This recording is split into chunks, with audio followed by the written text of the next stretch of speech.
कारण है नाम था उसमें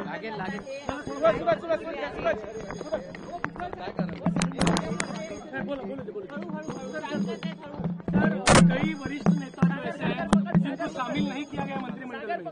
अभी तो वो तो जो है जो पार्टी के हमारे जो नेता है उनका निर्णय होता है तो उसके बारे में क्या कहेंगे।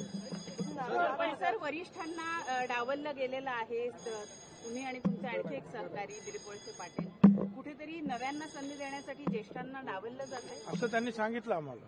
सर जितेंद्र आव्हाड म्हणतात की ओबीसीवरती अन्याय झालेला आहे, एवढ्या ज्येष्ठ मंत्र्यांचा संघर्ष आम्ही पाहिलेला आहे, परंतु त्यांना न्याय द्यायला हवा होता। मग काय सांगू त्याच्यावर।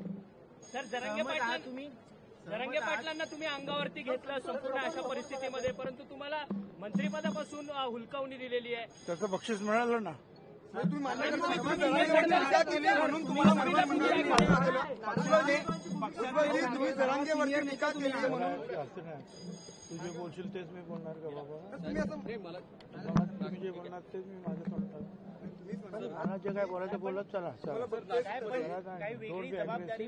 पक्षामध्ये सर नाशिकमध्ये आपल्या फार्म हाऊसवर नाशिक फार्म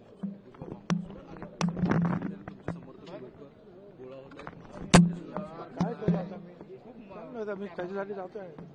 मी निघालो नाशिकलाच निघालो। सर पण पक्षाकडनं काही वेगळी जबाबदारी वगैरे देण्यात येणार आहे का? अजितदादा सिनियर नेते अजितदादांकडनं काही बोलण्यात आलं का? मला डावलणं किती महत्वाचं, किती पक्षामध्ये एकतर्फा चाललंय असं वाटतंय का?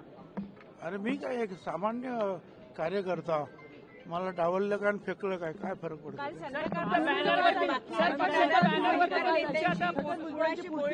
कारण का मंत्रिपद मिळत नाहीये, पुढची भूमिका काय असणार छगन भुजबळांची?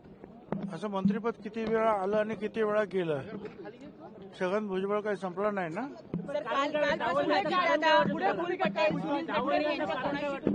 आता ज्यांनी डावललं त्यांना विचारायला पाहिजे ना। त्यांनी फोन करून आपली काही भूमिका व्यक्त केली की नाही पक्षातल्या वरिष्ठांनी तिघांनी? त्यांना विचारा ना तो प्रश्न। पण आता पक्षाच्या बॅनरवरती पण तुमचे फोटो दिसत नाहीये, तिन्ही प्रमुख नेत्यांचे फक्त फोटो दिसतात आहेत। चांगली गोष्ट आहे। भूमिका काय राहील? कधी कधी जागा नसते बॅनरवर।